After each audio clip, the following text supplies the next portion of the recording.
from PRX. Friends beyond the binary, ladies and gentlemen, boys and girls, and friends of Franz, and friends of Franz everywhere.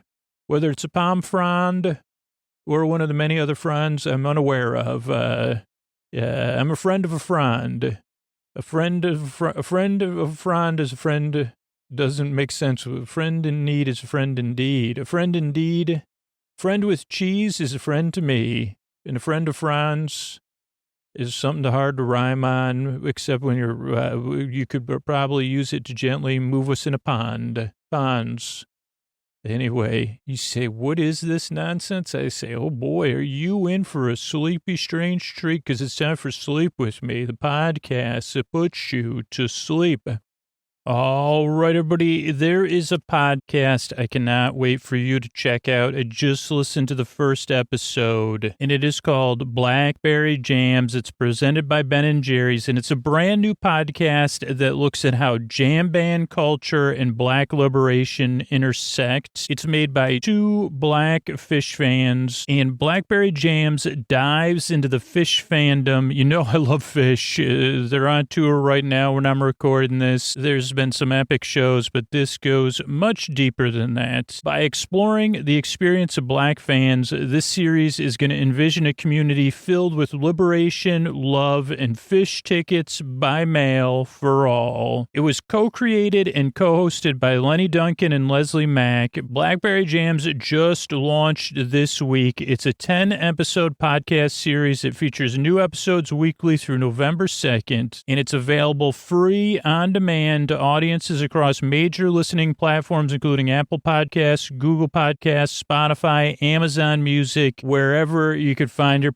right in the same podcast app you're listening to this show in right now. So open it up and follow, subscribe, and start listening. It's Blackberry Jams. If you're a fan of music, if you're a fan of positive change, if you're a fan of positive, amazing, inspiring people, check out Blackberry Jams. Thanks, everybody.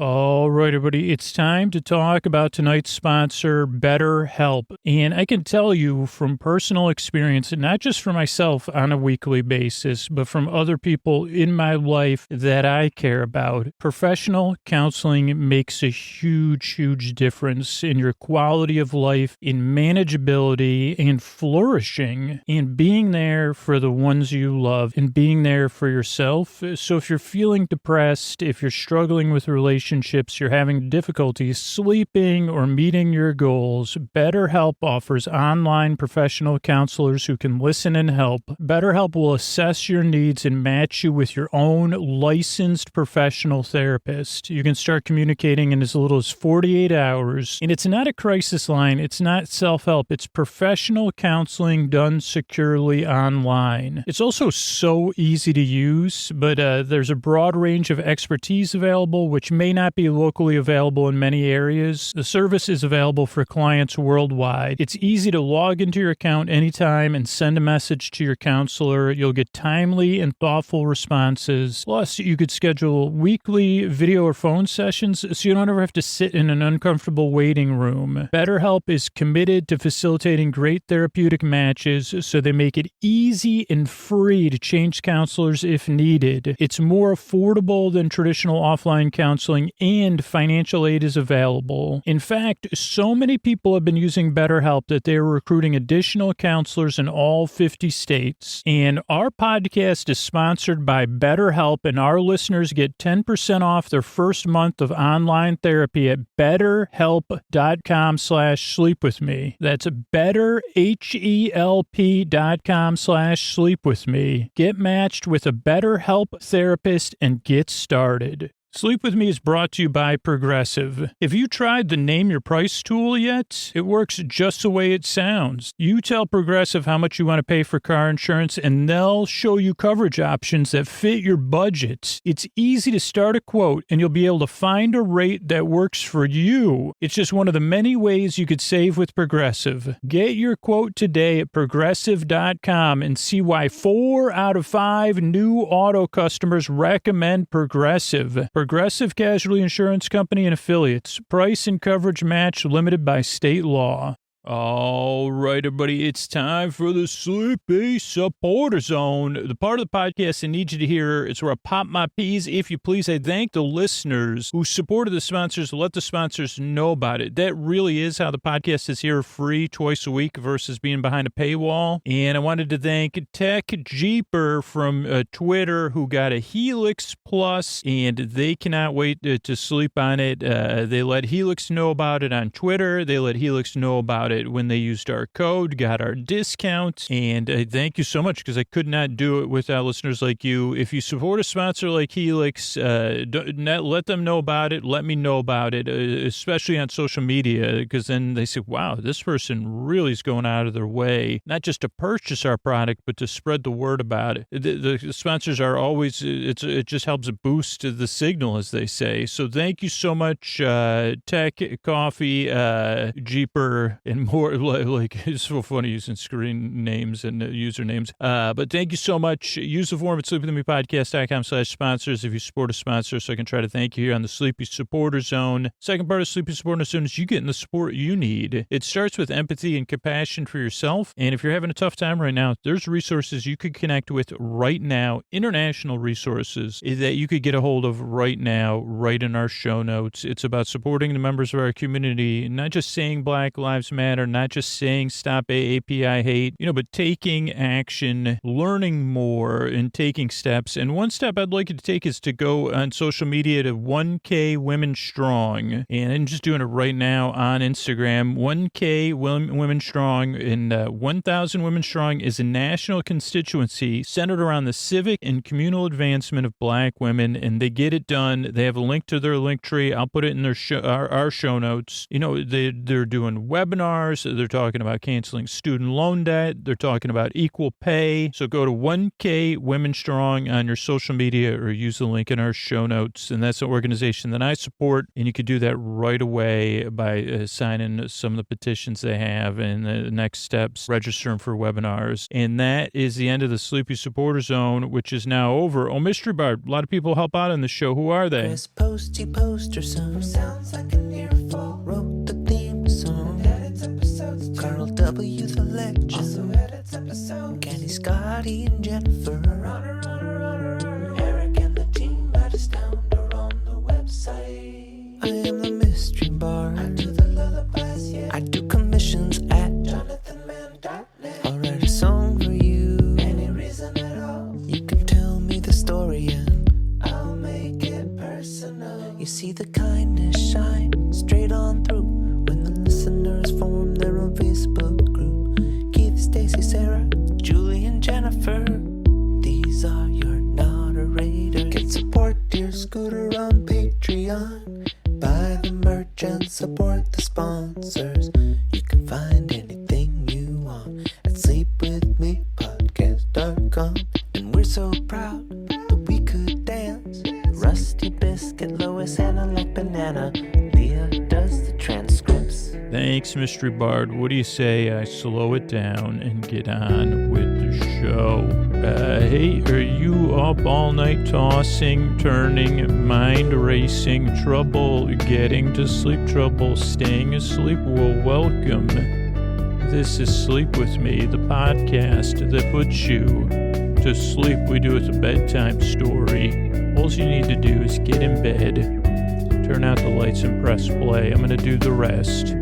And what I'm going to attempt to do is create a safe place where you could set aside whatever's keeping you awake, whether it's thoughts, things on your mind that you've been thinking about. So it could be thoughts, it could be feelings, anything coming up for you emotionally, that you're feeling about. So you could be thinking about stuff. You could be feeling stuff. You could be it could be physical sensations or feelings as well. It could be changes in time or temperature or routine. Whatever it is, it could be something else. You say, Scoots, what about this? I say, well, thanks for letting me know about that. When I get emails like that, I'm serious too. I'm like, whoa, really? I was unaware of that. Or, wow, I haven't experienced that, but I could totally relate. That sounds like it's not great for sleep. So whatever it is that's keeping you awake, I'd like to take your mind off of that. And what I'm going to do, or what I propose to do, is I'm going to send my voice across. I'm going to try to create a safe place where you could set aside whatever's keeping you awake. I think I said that part. Then thoughts, feelings, mind, physical sensation. All you need to do is get in bed, turn out the lights, and press play. I'm going to do the rest. I don't know. Sometimes I get mixed up, sometimes I get mixed up right away. Sometimes I get mixed up early. But what I'll do, really, what I'm here to do is keep you company while you fall asleep. So I'm going to try to create a safe place. I said that repeatedly. I'm going to smooth it. I'm going to pat it. I'm going to rub it down. I'm going to say safe place. I'm going to do some magician hands, or like I'm on a game show type hands. Well, it used to be on game shows that maybe we could come back to this, but that people like there would be prizes. Nowadays, most game shows, they're either like a monetary reward. Well, I'm not sure. I don't really watch a lot of game shows, so I could be wrong. Usually, when I say I could be wrong, I'm usually right. Every time I said I could be wrong, I was right 100% of the time. Except for the times I was wrong and I was actually right. Okay, but so, what I'm going to do is create a safe place set aside, send my voice across the deep dark of night. I'm going to use lulling, soothing, yet creaky dulcet tones. Oh, so creaky are my dulcet tones. That's like on a game show. They say, how creaky are they, Bob? And Bob would say, well, Scooter, thanks, Scooter. Well, I don't know. That's usually the game show. They say, well, first you get there used to be a game show still on. I think Price is Right? There used to be the big prize is a showcase showdown or something. A lot of times there's something, at least me, that would have been a little bit, I said, well, I don't have a low, like, I don't know if there was like a higher percentage of the population that had lake access and three-car garages in like the 80s. Because it'd be like, well, it's a boat with 2 jet skis and an ice machine and something else. And you say, okay, I live in an apartment though. It takes place in Los Angeles, right? You say, yeah, I live in Los Angeles, or shout out to Downey. Oh boy, I went to a great barbecue in Downey once. So you see, yeah, I have a driveway, but I can't really put a boat and 2 jet skis and my car in it. They say, tell them what they've won, Bob. Well, I just did. And then the game player was actually, but they haven't even won the showcase showdown and they're objecting to it. Actually, Bob, they're here for a sleep podcast. Nothing to do with game show or boats or prizes. Oh, sorry.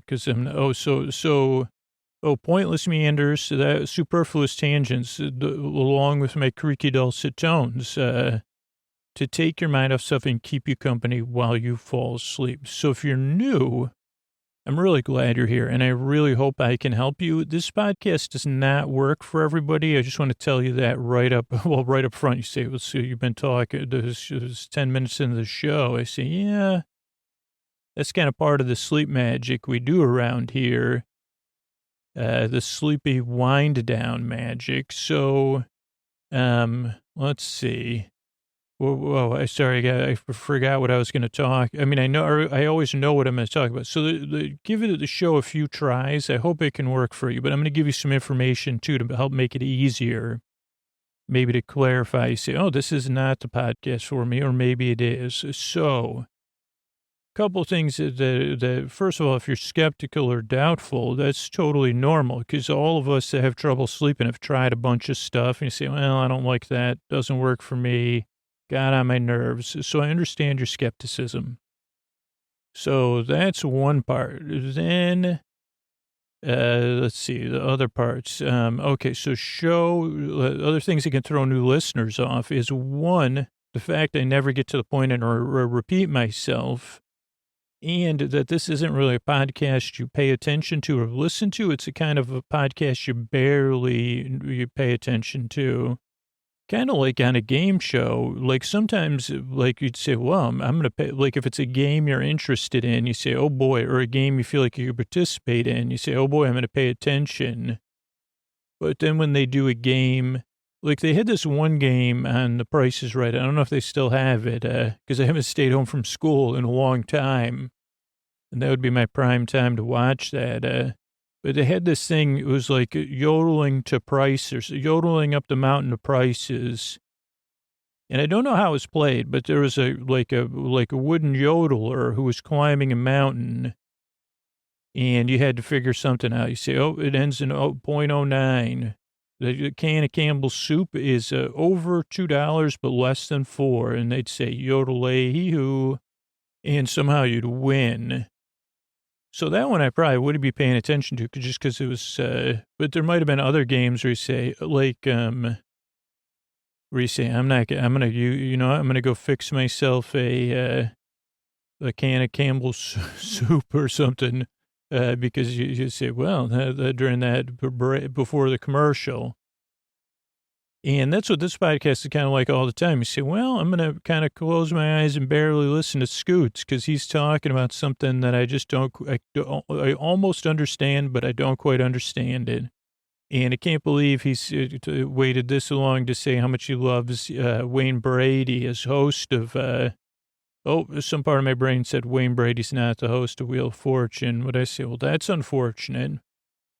It may be Drew Carey then. If it's not Wayne Brady, are you sure it's not Wayne Brady? I mean, that's what I could they host that show together? I think Drew Carey did host it. I don't know. Anyway, so where was I? Oh, you don't really need to listen to me. There you go. I pointed that out. Just barely pay me any mind. This is also a podcast that doesn't really put you to sleep. I'm here to keep you company while you fall asleep. That's why the episodes are over an hour, to give you plenty of time to drift off. And so you can fall asleep whenever you feel like it. I'm here to keep you company. Or if you wake up, or if you can't sleep, I'll be here. I'm here to be your Borbay, your Borbuzz, your Borbuzz, bud. Best. Maybe I'll give you a Borbuzz. Or if you're having a Borbuzz, I can help ease you into bedtime. So that's the thing. I'm here to keep you company while you fall asleep. And if you can't sleep, I'm here to keep you company too. The other thing that throws people off is the structure of the show. And it's just hard figuring out a sleep podcast that could be free and help the most amount of people. So some people adapt to the show in their own ways, but in order to be here twice a week, this is how we kind of got to the structure we're at now. Show starts off with a greeting, so you feel welcome and seen. Then there's listener support and business for the show. And then there's the intro, which is like around 12 to 20 minutes. And that's a big part of the show. It's a show within a show. We're within the intro right now. And that gives you some distance between your daytime and your nighttime. It eases you into bedtime. Or for a lot of listeners, it's part of their wind down routine. And I guess as you become a normal listener, because I see people say, well, I start the show 20 minutes or I start the show 12 minutes. And I say, well, okay, you could do that, but I don't know. I really designed the show in a way. I say, okay, we're going to ease you into bedtime. So by the time we get to 20 minutes or 30 minutes in the show, we're in the bedtime story part and you're drifting off or, ideally sound asleep. But if you're not, I'm here to keep you company. If you fall asleep early, I'm here. But that's just kind of how it's very adaptable. A few percentage of people start the show around 20 minutes. There's people on Patreon that just listen to intros and people that just listen to story-only episodes, so it's kind of interesting. So that's the intro. Then there's business between the intro and the show. Again, that's how I'm able to be here for you. And then there's our bedtime story. And tonight will be looking at an episode of Star Trek TNG, but in a very indirect and over-detailed way. So if you've never seen it before or you've, seen it 1,000 times, you say, oh, I don't even know what you're talking about. Sounds like a bedtime story about the android that couldn't tell the truth, but wanted to, but didn't want to tell the truth because they did because of that's what this episode, you say, oh, I have no idea what you're talking about. So that's the structure of the show. The reason I make the show is twofold. One, I've been there, tossing, turning, mind racing, trouble getting asleep, trouble staying asleep. So I know how it feels, and I'd like to help. And the other reason is you deserve a good night's sleep. If I can help with that, it would be my honor. Because one, I know how it feels, but two, if you get some rest, your world's going to be a better place. Our world's going to be a better place. It'd be my honor to help with that, to be a part of that. That's really what I believe. And I think that's it. I'm really glad you came by. Like I said, give the show a few tries. Hundreds of thousands of people have said, took 2 or 3 tries before it wasn't getting on my nerves. And I realized, oh, you just fall asleep to it. Never gets started. It just kind of always is halfway running. So that's it. I'm glad you're here. I really work hard. I yearn and I strive, and I really hope I can help you fall asleep. Thanks again for coming by. Here's a couple of ways I'm able to be here for you twice a week.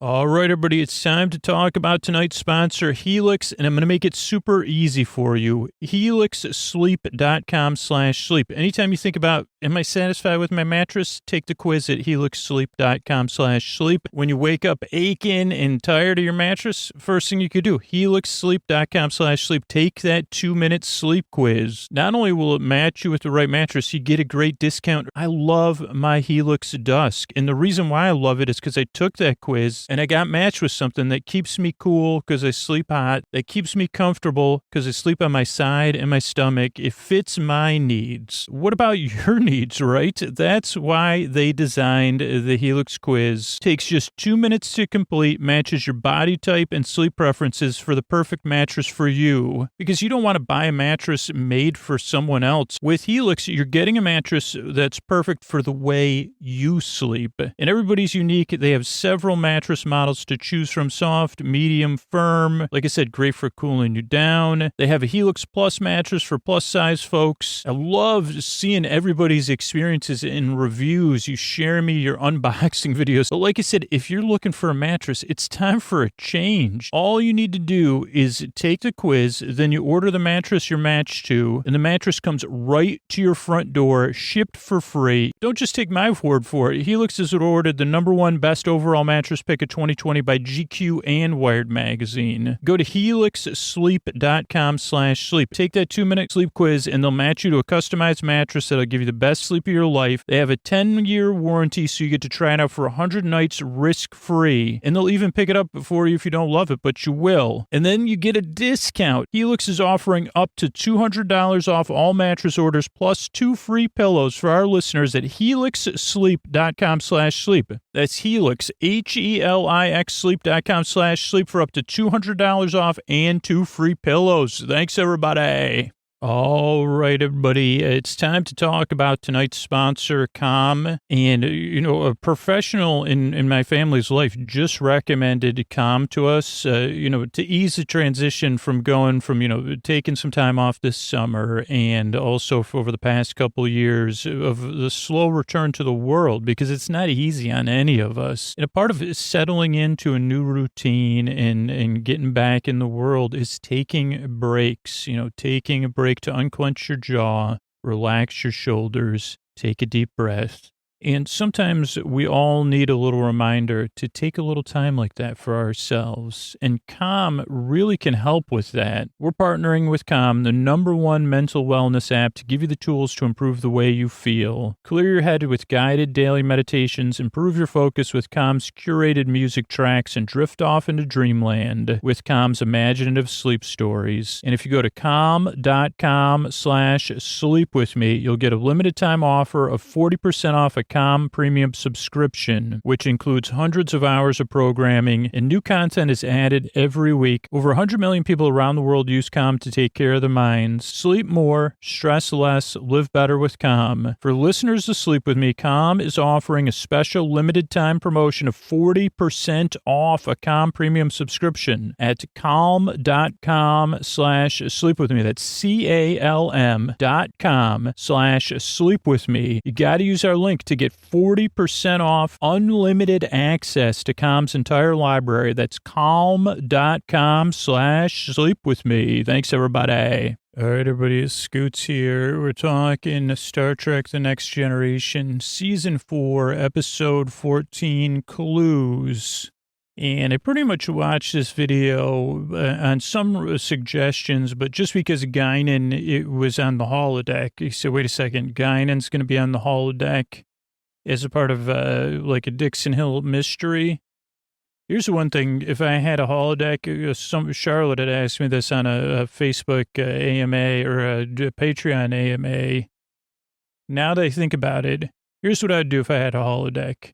Well, either way, I would either have Guinan go to Disney World on the holiday season with Whoopi Goldberg, or to have Whoopi Goldberg go to the, like, as part of a new holiday special, because she's a big fan. I don't know if you've seen her Disney special, but I would have Whoopi Gold. I think it'd better if Whoopi was explaining to Guinan what Disney World, like, I would watch that probably every day of the rest of my life.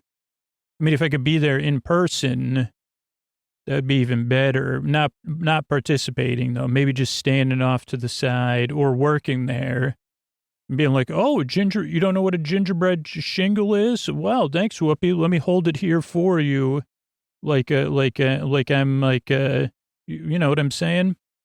So you say, Scoots, what are you talking? Disney's Decorating Magic or something? I think that might be what it was called.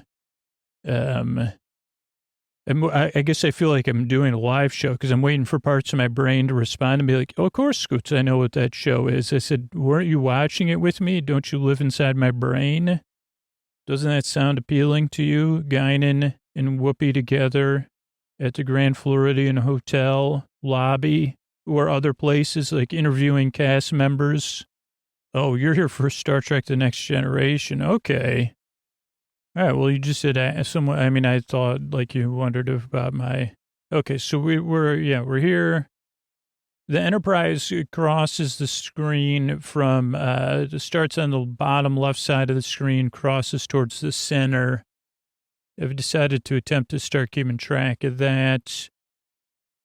And we'll do our new style. So it starts off with Worf teaching a Tai Chi-esque class. Then we have Beverly Crusher working on plants, ? Like grammar school with the paper towels. So this is something you used to do in grammar school in the 1980s. And this is going to take a lot of explanation, so it's perfect for a sleep podcast. So a couple things if you didn't live in the 1980s. Totally cool. I mean, it was radical, as they say. So you probably heard me talk about it, maybe not recently. There used to be this thing, and I know this, explaining this might sound ridiculous to some people, but it's really not. This is what being open to all our listeners means. It's also fun explaining this. So once upon a time, when you went to one of these stores, like in most kinds, like here's the ones I'm thinking of: Kmart, Phase, which was our drugstore, probably the supermarket, but usually your parents were in a hurry at the supermarket, so it was a different relational shopping experience, and other stores. But let's just stick with Kmart and Phase Drugs, which was the two places where I had the most experience with these machines. There was machines. Now, there was a traditional penny, and then it became a nickel, then it became a dime, then now it's a quarter to get some gum. But there was also machines that were usually a quarter, where you could get a small toy or a sticker, usually like a ring that you would get this kind of stuff you'd get at a birthday party giveaways, or when you go to that, actually the exact same stuff they give you My daughter only had one bouncy house birthday party at the bouncy house birthday party place. And everyone got a bag of things, like little gifts as a part of the package or whatever. And those were the kind of things you would get out of the 25-cent thing. But it came in this plastic capsule, which I'm surprised. Here's entrepreneurs out there. Find out where there's unused of these empty capsules and buy them and use them, like repurpose them. But one way we would repurpose them in science class was you'd take a piece of, and I don't know what plant we were growing, and I actually have attempted this at home, and I've never successfully germinated a seed this way, but it always worked in science class. You'd take a wet piece of paper towel, you'd put a seed on it, then you put it inside this capsule, and it was like its own, what is that thing called, a greenhouse or whatever? And it was where, I guess I didn't learn anything. I did. I learned about repurposing things. So it was actually unintentionally, they taught us one of the more important lessons. Maybe it was on purpose. I just wasn't paying attention to that part. But it was like, talk about an environmental lesson. Don't throw these plastic capsules out. Let's reuse them to create nature or whatever, foster nature on its way. But so Beverly Crusher is using something like that to make some sort of plants. It looks like sunglasses. Oh, boy. So then we have Guinan, and she has sunglasses on. She's chewing gum, and she has a cigarette on a long cigarette holder, and she's dressed up. And she says she's Gloria from Cleveland. She's at Dixon Hill's office. We'll go through the dialogue soon, but she closes her glasses with this flourishing snap radar. I don't know. Oh, radio on the desk. Look, hun, don't take it personal. 210 stockings. There's a lady, Gloria. Oh, and I put for comedy 3X. There's this very comedic sequence. This is like this whole sequence is also like, it was very cool.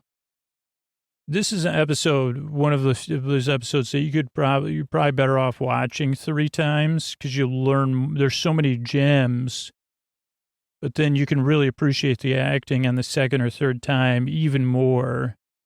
Just trust me. But this sequence between Gloria and eventually I'll know the Dixon Hill's assistant. It's like the opposite. It teaches you improvisation, but the opposite way. Because instead of saying yes, they say no to everything. The 2 characters, and I just thought it was a cool, like a little exercise to watch. You say, is it daytime? No. I mean, this doesn't actually happen. No, it's nighttime. Oh, but I'm looking out the window and it's daytime. That's not a window. It's a movie screen. So that's kind of like what it is. Doll, lights out. She walks by, busted. Yeah, sound effects. Tommy. Action or else. From outside. Oh, big music. Oh, there's this, so during the action sequence in Dixon Hill's office, Gloria Guinan actually WTF's Picard. It was one of, like, a total it was so good. She really says, she doesn't use those words, but she says, what are you doing, man? This is what you do for fun. And then the comedy gets better because he is so happy. He's like, yeah, this is awesome. But then Picard gets a call. What does that say? Madeline. Oh, that's his assistant, Madeline. Less intrusive. Data. Foot up. Oh, when Data's calling from the bridge, his foot up's like he has his knee up, like sometimes Riker does. And he's his foot's up on a console and he's leaning on his knee. Pushed Hal off. 24th celery. Mystery crayon. No. I have no idea what any of that is. Picard hat off. 24th century mystery. Okay, carry on. No. Then we're on the bridge. A wormhole, Captain. Data looks, moves enough. Everybody falls asleep and the episode opens. So, okay, it's stardate 445027.7. 1, 2, 3, 4, 5, 6, 7. 7 plus people in Worf's class. Or maybe just Worf's the leader. And then we see Beverly working on her plants. She's putting them in some sort of machine. She's very focused. And we have Dixon Hill Private Eye. 210, is that his office? If it's 210, my mind is blown because that was my childhood address. Oh, no, 312. So he's on the third floor, just in case. And now we have Gloria from Cleveland. The office is very great set. It has a fan, typewriter, different pencils at different lengths. 1, 2, 3, 4 pencils, photos and paintings on the wall. The clock's at 2:10. We learn about Guinan struggled to figure out what like a stocking garter situation. I said no, I would have had problems too. She's got a great, what is it, a teal jacket dress on. Oh no, it's a 2-piece, so it's a jacket with a dress. Yeah, I guess that's her skirt. I don't know, like she's got gloves, jewels. Madeline's wearing an outfit. She has a sweater on over like a cute, like this thing that looks like she's about to go to an 80s dance club. But she has a sweater over it, so then it tones it down. But if she took her sweater off, it has like a yellow and red with squares. I see. I think I had that shirt when I was in like 4th grade. And I used to put a lot of hair gel in. Oh no, that was when I still had a bowl cut, but I wish I would have, the kids in the High C commercials, they had hair gel in. Gloria walks by into the private office. We got somebody in there. Picard's playing along. He goes in and out of character. Refers to Gloria from Cleveland as his cousin. Sorry about this. Didn't mean to get you involved. She knows nothing about this, Johnny. And Gloria's like, her guy is still learning. There's even comedy with them raising their hands. They just got that for the first time. And then started to tease out the Dixon Hill mystery, which kind of sets up the broader thematics of this episode, but it's actually not contained. None of it is actually a holodeck. This isn't a holodeck episode. So now they're on the floor, and then she says, "What are you doing, man?" And he says, "This is what I love doing. It's a mystery. We got the clues, and now we have to solve it." And then she's like, when you call it like she's like, "Wow, I really don't understand you, but I love being your friend, more or less. And I love your enthusiasm, but I don't share it, but I appreciate it." Like her mouth, like she goes, "This is fun for you?" He goes, "Oh boy, is it fun." Then he goes to the window to look for the next clue. This was like an escape room before escape rooms, I guess. Picard would love escape. I mean, he probably could. He could imagine it. Shakespearean escape room with Jean-Luc Picard. All right, Madeline. He gets a call. It's Data. Breaks it. He goes, "I thought it'd be less intrusive if I called you versus just, PA'd you." And he goes, "Thanks. What's up? We got a weird planet coming up. Titari star in a Nagami cloud. Nothing unusual about that. No, but there's a single M-class planet. So he goes, "That is unusual. Highly, sir. Thank you, Data. Let's go investigate according to procedure." recall the crew, set a course. And he says, sorry, Gloria, 24th century mystery, I got to investigate. He goes, you want to carry on here? She goes, did you hear me say after, no, I've had enough of this fun for today. And then Guinan goes off, which, I think this is the last time she appears, or they appear. Then we're on the bridge. Data's talking about it. Then he said, then something formulates something weird. Wormhole. First it disappeared. Small, unstable. Been mapped before on 39 Tari systems before. Riker says, let's get out of here. Okay. And then they get wormholed. And everybody falls asleep. And then the episode opens. And we start to get clues right away. They're asleep. They wake up. Data's helping everybody wake up because he did not fall asleep. There's some good off-main screen acting from some of the main players. Something Data, too much. Data tries to give info, and Picard goes, that's good enough, Data, because he goes on and on and on. Oh, I did write down that I was going to try to keep how many HE double hockey sticks get said in this episode, but I didn't. I don't know if this was the only one. You got to reset the clock, just like turns out the Enterprise. What do the Enterprise and the microwave have in common? If they lose power, you got to reset the clock. Then Crusher calls in for info. Oh, this was interesting. She calls the bridge. She's like, everything all right up there?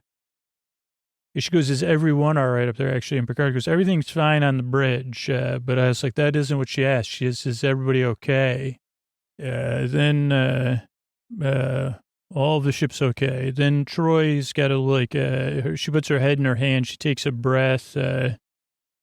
She says, yeah, my head's bothering me. And I'm lost. They say, what's wrong? She goes, I don't know. I lost focus for a second, but I'm okay now. Let's see, nothing so serious. So LaForge here, Geordi calls, everything's fine. Worf says everything's fine with his end.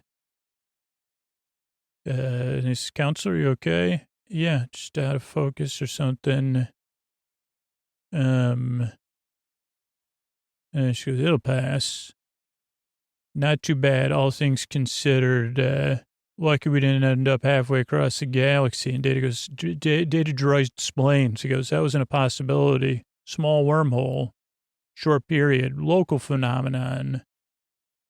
They go, what about this M-class planet? Should we go back? Data goes, no, too unpredictable. We could launch a probe. Picard goes, okay, make it so. Launch the probe. Then we get a cool special effect of the probe launching, which I don't know if we've necessarily seen before. Then O'Brien's got an elbow hurt, and he's with Dr. Crusher. He was hanging plants when everybody fell asleep. This is a bit strange to say, but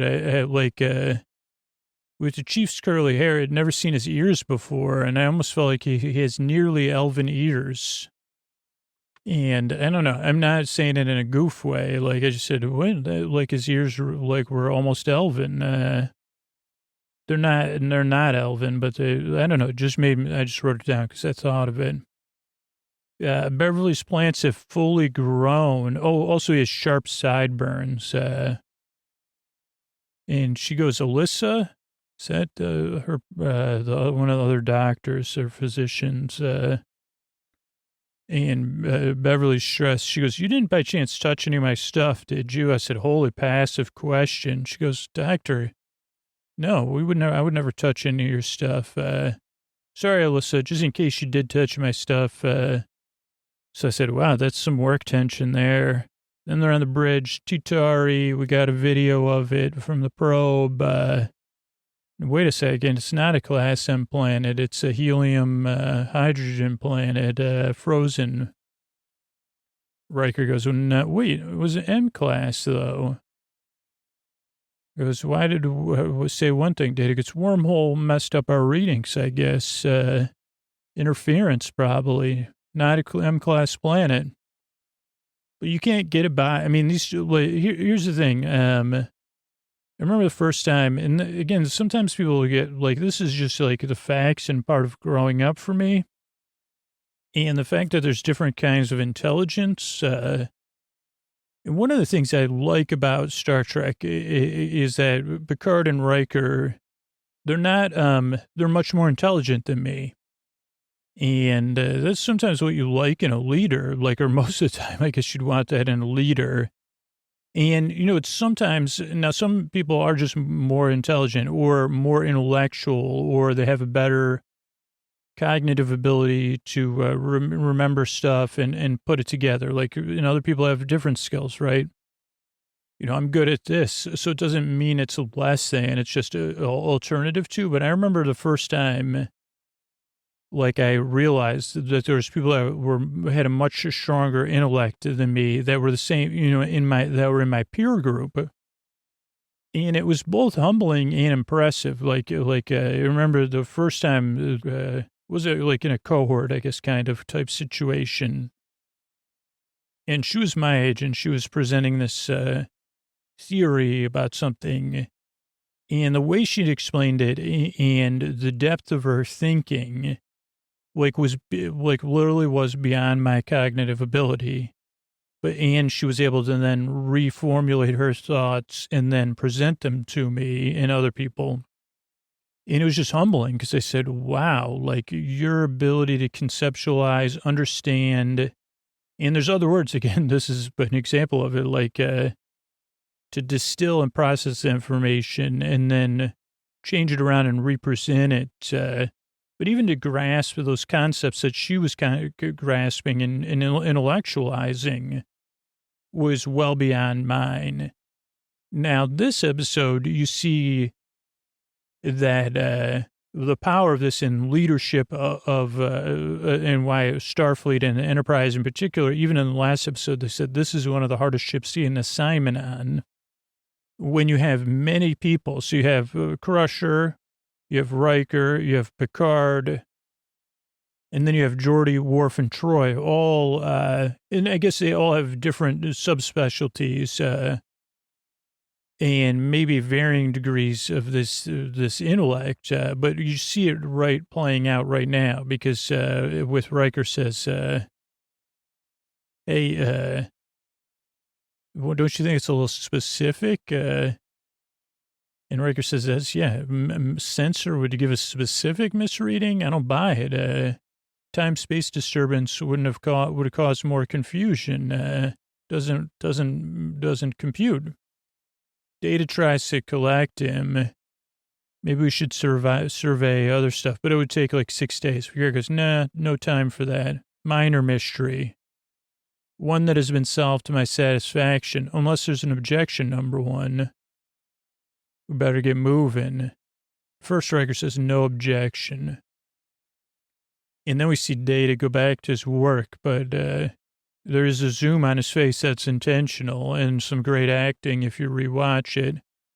Then Picard's in his ready room, and Beverly comes in, Dr. Beverly Crusher. She says, I got a minor mystery. And he goes, minor mystery? That's a recurring phase. And then she has her plants. Domitian scarlet moss. Didn't know you were an ethnobotanist. She goes, it's a hobby. Because this is an impressive crop, not easy to cultivate. And she goes, yeah, gets weirder than that. These were spores yesterday, or maybe an hour ago. Oh, no, 30 seconds ago or something. She goes, this is at least a full day's growth. Picard goes, maybe something weird, fast growth. She goes, no, these are all different strains, all from different sources, and they grew at the same rate. A dozen more in the lab. Maybe one of them, but it doesn't make sense again. So you see Riker, then Dr. Crusher. Picard says, we weren't asleep for everything. All the computers say we were only asleep for 30 seconds. Chronometer, doctor, data. She goes, Jean-Luc, this is 24 hours growth. This is my hobby, ethnobotany, or Picard thinks, whoa. I've been presented with two things. Am I on clues? Then we come back, captain's log. Picard's staring at Picard stared at the planes. Then he's staring at the planes in the conference room. Data's making a Pell Underhill theory. Major disruption in time community compensated by trillions of counter reactions. Maybe that's what happened. And, on the other side of the wormhole. And Geordi goes, that's not about, that theory wasn't about that. Data goes, but it could be applied here, given the proper conditions. And Picard goes, thanks, Data. Intriguing. And he goes, we got a tempest in a test tube, maybe.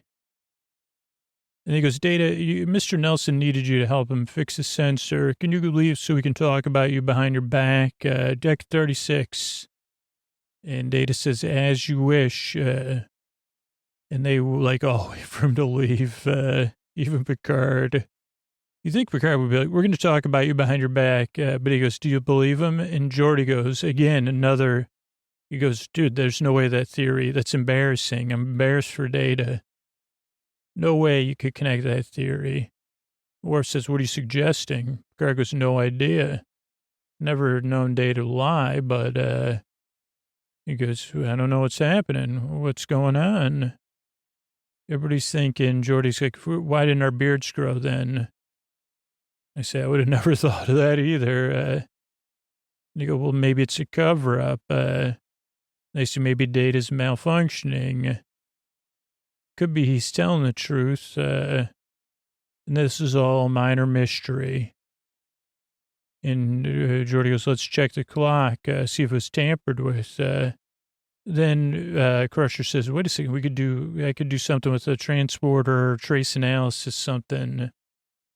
So I say, okay, well, now we're all sleuthing at this. We don't want him to think we're suspicious. So then Data's working, helping do the scan.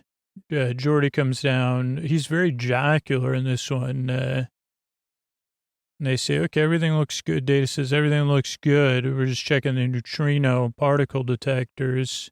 Geordi goes, great, I'll take over now. You got to go back to the bridge. He goes, okay. And he says, 10 forward later. Data just heads off. Geordi gets a stress look. He goes, Nelson, I got to check some stuff. I need you to help. Then Detective Crusher goes and meets with O'Brien, who was the last person to use a transporter. Oh, when Data was presenting his hypothesis earlier, I liked how his hands were folded. Geordi Underhill was talking energy, intriguing. Look, so then they do their thing. Inspector Crusher, she goes, the turgid pressure's off. Check the electrolytes. There's a deviation from what it should have been. Both of their deviations are in the same 10 to 12 standard deviation or something from what it should have been with the thing. So she goes, let's meet up. I got a report from my clue collecting. Then she explains it to Picard while they're walking. We all have 24-hour rhythms. Picard goes, yeah, our internal clock. We can measure that. And she goes, they took a trace from the transporter and compared it to cell function in somebody, the last person to use it. If it was only 30 seconds, they should have been synchronous.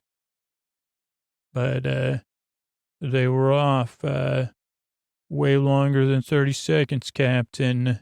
A lot longer. She puts her hands in her pockets. That's how serious she is. And Picard doesn't even answer. They both get a look. Then Geordi goes, good news, bad news. Good news is computer was tampered with. Security system was turned off. New program put in place. This clock was reset. And they go, the bad news, the only people that can change it are me and Data. Or Data and I. And then they go, dun, dun, dun. Then they're interviewing Data. He goes, it's a mystery. Really high quality acting from this point on. Understatement, Data. Mystery. Something or someone's, are you being affected by something? Data goes, I'm unable to. Now it's like a little bit of a game, like one of those games where you say, can you answer the question? I'm not able to, I'm not able. And they say, you just answered my question. And they go, well, let Geordi look at you. And he goes, well, I know how to get there. Picard looks very uncomfortable and intrigued. Another zoom, long hold, and then it goes to him. No beards. Let me just see here. Crushers on the case, 12.5 electrolytes. She explains Picard, out along good news, bad news, Data interview, zoom on Picard. Then the Enterprise goes from the top left to the middle of the screen. So Picard, what does that say? Siege. Oh, Captain's log supplemental. They have Data's head, doubts about Data, won't hurt. That's a figure of speech. Something. Bedside manner. I'm perfectly comfortable. You seem a bit uncomfortable, Geordi. Oh, everyone aboard the Enterprise, according to the captain's log, lost an entire day. As the mystery of what occurred during those hours deepens, so do my doubts about Data.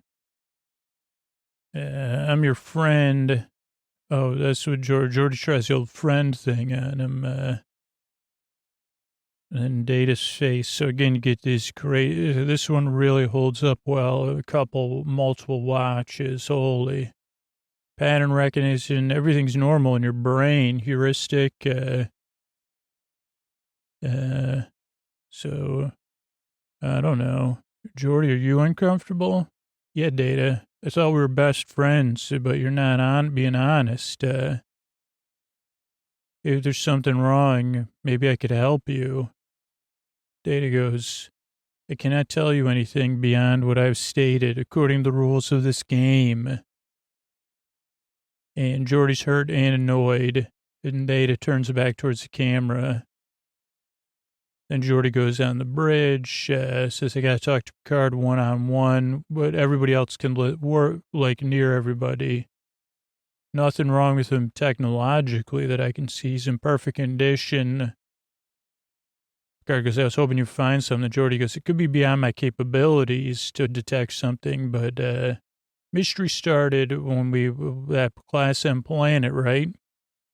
And our sensors malfunctioned. And they go, but Data launched the probe. Geordi, could you look into that too? I'm on it. Picard goes, what happened during that day? Really, this episode turns like very few episodes I've ever seen in a few minutes. What happened before we fell asleep? Then Troy kind of has this moment where she says, I got to lie down. I'm feeling lightheaded. And I don't know, I just really was impressed by how much of a right turn this episode takes. They go, you sure you don't want to see Dr. Crusher? She goes, no, fine. Picard goes, Worf walk with Counselor Troy. So they head towards her quarters, and he drops her off. She goes, oh, thanks for coming with me, Mr. Worf. You certain? He goes, you certain you're well? She goes, yeah, I just need some rest. But as soon as her door closes, she's like, sounds like there's like a surprise party going on in her room. And Worf goes, is there a surprise party I wasn't invited to? And he goes, like, I better go in and check. And he goes in and he's like, Counselor Troy, is there a surprise party in here? She goes, no. But it seemed like there was, like, she goes, I was surprised. So, like, there was a surprise party in my mirror. And he goes, well, and she goes, yeah, like a surprise party. But he said, surprise, happy birthday. But it's not my birthday. And so she goes, that was very surprising. And he goes, yeah, I can see that. And then she goes to the med bay. They go, yeah, high adrenaline, but normal reaction. If you were having a party and it was a surprise, of course you'd have some adrenal reaction. They go, what is it? And she goes, I just felt like, she goes, I didn't see a surprise party. I felt a surprise party in the mirror. And she goes, I don't know. Very strange. And then Geordi calls. She's like, I got some more information. And Picard goes, I'm on my way. And now the clues start coming faster. Worf goes to med bay. He says, I have a wrist ache. And he tries to get away with not getting inspected. But Dr. Crusher says, what's going on? He goes, well, I wouldn't normally ask for me, but anything out of the ordinary, we're supposed to be investigating. And he goes, I guess my wrist has to be investigated. So she investigates his wrist, and she goes, oh, wait a second. Yeah, she goes, it was like he strained your wrist a little. He goes, huh. Then we have Data, Geordi, and Picard looking at a planet. They go, you recognize this? And they go, Data goes, yeah, that's what the probe saw. And then Geordi comes out of nowhere. He goes, no, that's not what the probe saw. That was a JPEG you downloaded, and you put it on screen, and we all fell for it. Not a real thing. And so Picard interviews Data again. Data's staring. His eyes do not blink. Data, is this a JPEG from ship's library that you put inside the probe? He goes, I can't verify that. And he goes, do you deny it? Can't deny it either. Picard goes, Geordi, send out another probe. Geordi's hand was on his hip, and he was leaning. And he's like, man, I'm sorry, Data. This is it's interesting sculpture. I don't know if they're in Data's room, but he has like a bird, bird sculpture. And he goes, something's going on with Troy. And Data goes, is she all right? He goes, Picard goes, yeah, I don't know. Is that related to this? Or the missing time period? Data goes, I cannot confirm or deny it. Because you're the key to this mystery. And you're blocking my attempts to solve it. Why? Not by choice, Data says. Because what do you mean? Can't say. He goes, are you trying? He goes, what about Troy? What about guilting you? He goes, you can't guilt me because I'm trying to help everybody on the crew, not just one person. He goes, and Picard says, you're doing that? And he goes, no, I was just hypothetically raising a hypothetical, maybe a possible alternative explanation. He goes, Data, I'm asking you again, what in the heck is going on, man? He goes, I order you to answer me. What happened? Data goes, can't answer that. Picard's exasperated. He goes, Data, you're going to have, he goes, what would you have me do if the positions were reversed? I like how Data pauses and thinks on this one, moves his eyes. He goes, I guess you got to follow protocol. He goes, interfered, falsified. I may have disobeyed a direct order. Oh, that's weird, Picard, but your duty seems clear. Picard goes, that would mean you'd be, you wouldn't be plugged in to be recharged, and you'd be, we wouldn't be a Starfleet officer. Data goes, yeah, I guess, really think about it then. If I'm willing to do that, you should really think on that, because that's what I'm willing to do.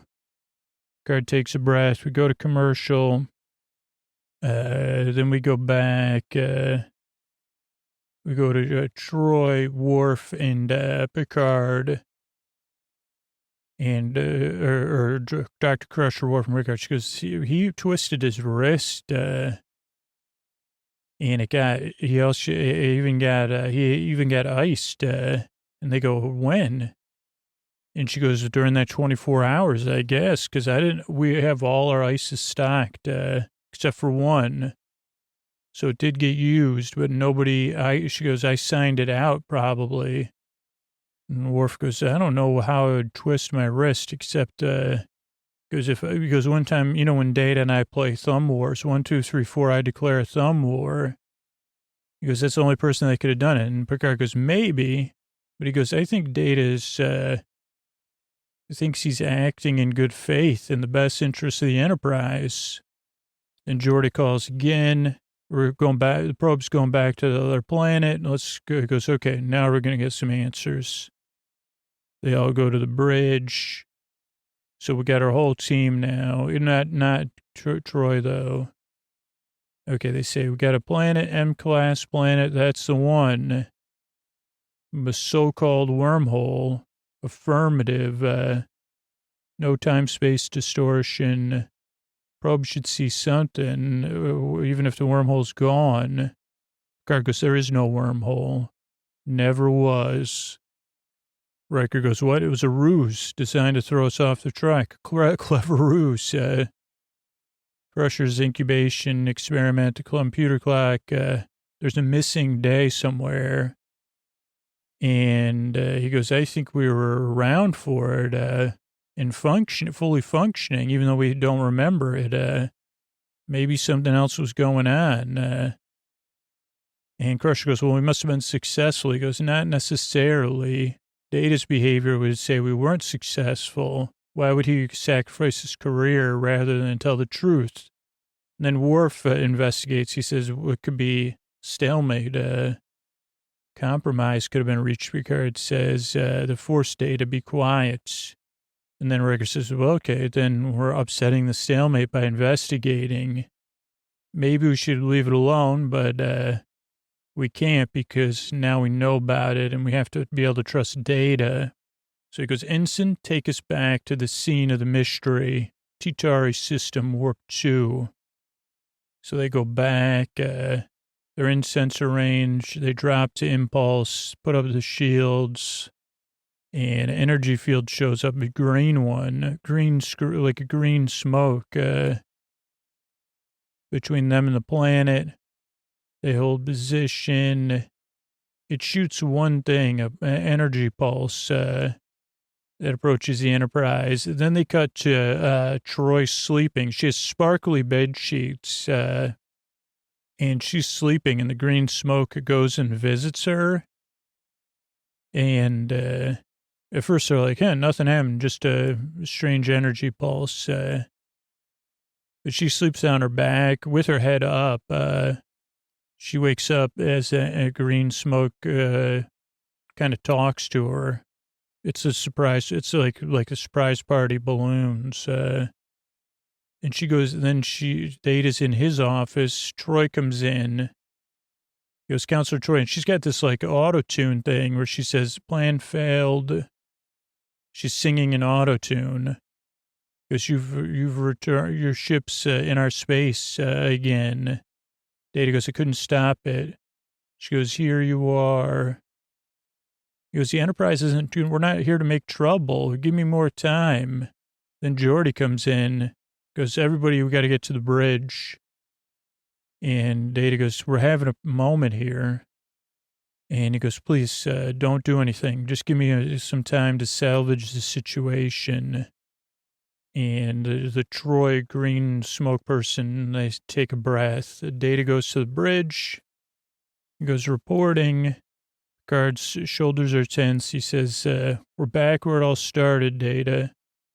M-class planet, green smoke. Data goes, we got to get out of here. Picard goes, why? Data goes, it's risky. Why? What is the source of that? Energy field? Data goes, I cannot say. Picard goes, Data, you're in like some sort of feedback loop. He goes, you can say you have free will. You have a choice. My silence is not by choice. And Picard goes, not by choice. By the smoke. Did Geordi miss something? Picard's getting annoyed. He goes, Geordi did his job. Why are you disobeying my orders? And then Picard figures it out. Oh, my orders. During the missing day, goes, did you contact Starfleet? Did they order you to conceal this truth from us? Data goes, I cannot answer that. We must leave. Because it's not going anywhere till I get an answer. He goes, who gave you that order? Oh, this is when he figures it out. Who gave you that order? Then Troy Bot and auto-tune comes on. she's got this look on her face, and then Data goes, gulp. And he goes, you gave the order, Jean-Luc. He doesn't say Jean-Luc. Then we go to a commercial. Picard goes, I ordered you to lie. And then they go, the energy field's coming towards us. And Riker goes, oh boy, full shields. Data goes, no, very shield shape and strength as rapidly as possible. Don't do max shields. Picard goes, do as Data says. And then the shield blocks the green smoke, but it's shifting amplitude to match our shields. Energy field will penetrate soon, Data says. It's the Paxton's technology. Say Paxton, say what? Who are they? And then Data turns towards Troy Autotune. She says, you've invaded our system in Autotune. Worf gets bent. They say, Worf, hold on. And Picard goes, we're not invaders, we're explorers. And Troy Autotune says, unacceptable. Data says, they're isolationists, sir. They terraformed a protoplanet and they want to be left alone and hide out. Wormhole was just something to keep people away from them. Energy field stuns everybody. Biochemical stasis. Oh, that's why we don't have beards. Geordi says that was his mystery. Geordi, in the case of the missing beard, they said, yeah, then usually you wake up and you just leave. But my positronic brain was unknown to the Paxons. And then that's when Troy says, he's conscious. So when we tried to move you back, and then we do a flashback with everybody's asleep. Data's trying to get everything ZZ Alpha'd. Everybody else is sleeping. He follows proper procedure, puts the shield up, but then the shield's getting penetrated. He does this random fluctuation, and then he wakes everybody up. With compound ADH into the airflow system, 5 parts per million. That gets everybody woken up, and Data helps everybody, helps Picard stand up. Status Data, energy fields trying to match our shields. And what are our options? We're too close. Can we go to warp? No. And then the power goes down. And the shields have been penetrated. Systems are frozen. That's when the Paxons speak through Troy and Autotune. And they communicate again. Worf again. This is when Worf strains his wristipo because he tries to mess with Troy. Loses a thumb war to her. And Picard says, hey, who are you? We're the Paxons. Can't be aware of our existence. We tried to put you in stasis, so we're going to have to impound you in your ship. Picard goes, if you do that, they're going to come looking for our ship. That'll defeat your mission, and they'll find you. And they go, no. Picard goes, how about this? You allow safe passage, and we'll keep it secret. And then they're like, there's 1,000 people on this ship. No way 1,000 people could keep a secret. Picard goes, okay, fair enough. What about biochemical stasis? Could we erase everybody's memory, short-term memory, synaptic function? And then Troy Toon says, yeah. Okay, well, take everybody's short-term memory out. We'll reset everything. Data won't tell anybody. And we'll act like this never happened. And Troybot says, okay, I think I could do that. He goes, Data, I'm going to give you an unusual order. And Starfleet officer, I have to follow all the orders. Okay, good. Okay, this is important. Never tell anybody nothing about this, even if I order you to. Conceal your knowledge for as long as you exist. Do you understand fully, Data? Completely, sir. Picard turns, satisfied. Troybot says, I'm satisfied. Good. All right, let's cover this up. Picard, this is so on Picard. He goes, all right, let's cover this whole thing up.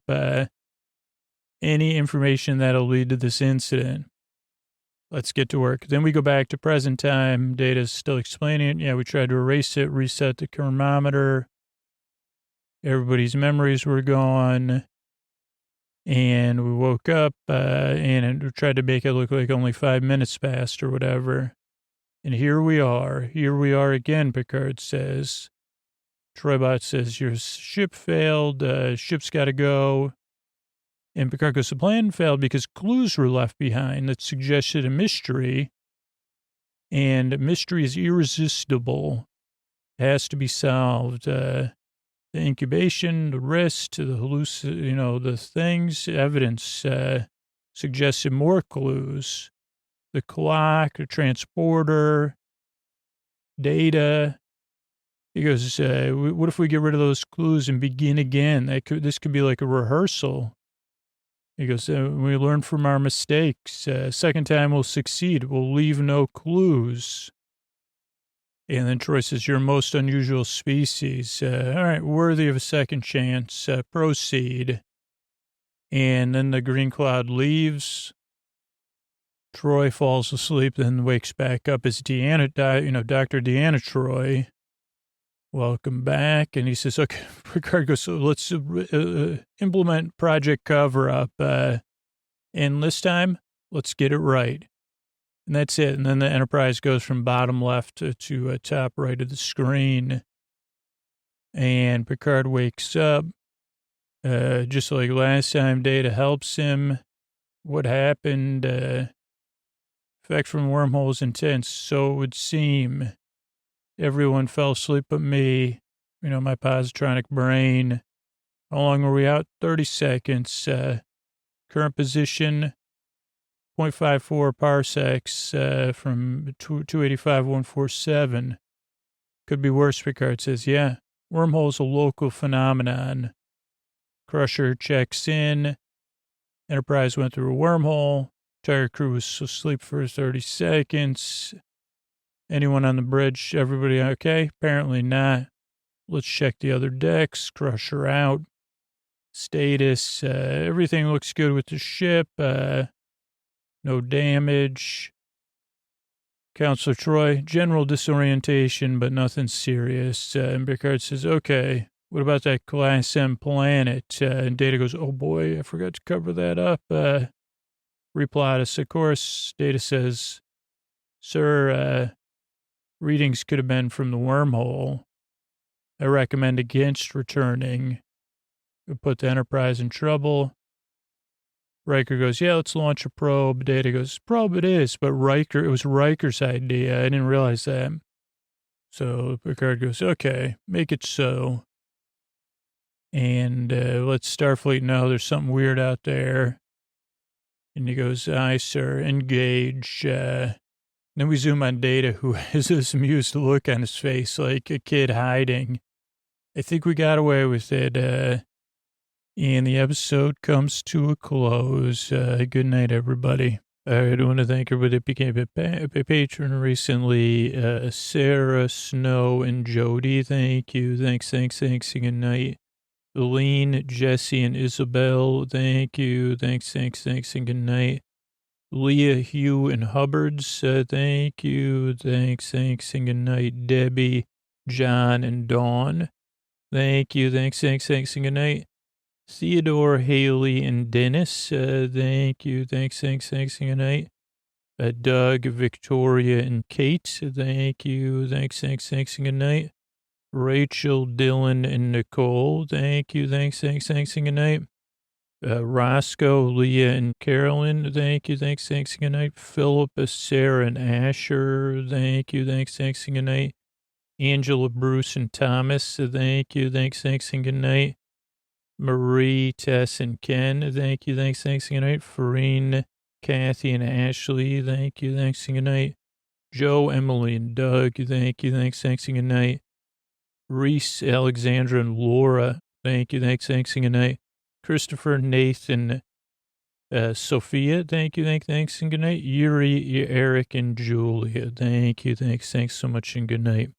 Sleep With Me is here is a free podcast. Give people to support the show directly on Patreon and support our sponsors. We grow as a podcast by people spreading the word about podcasting or being a part of our referral program that I'll talk about in a minute. But literally, if you just show somebody how to listen to any podcast, like maybe 1 out of every million people will listen to Sleep With Me, but their life is going to be so much better. It'll be better for podcast listeners and podcast producers everywhere. Just telling people about podcasts in general, showing them where it is on their phone, telling them about how you listen, and just showing them, hey, go ahead. Let me show you how to search for something. So thank you so much. I couldn't do it without all you. Good night.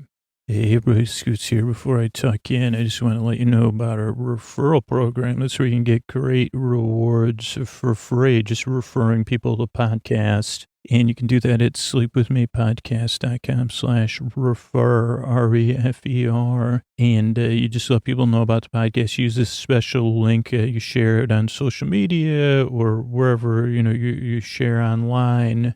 And you could even earn ad-free episodes and the way to get into our, what do you call that, our like little secret club that there's really no way to get into unless you hear an opportunity or you see an opportunity that I announce. And that's our Wall of Fame and our Dream Door Society. And Cornelia is already well beyond that in referrals. So it's very, very possible.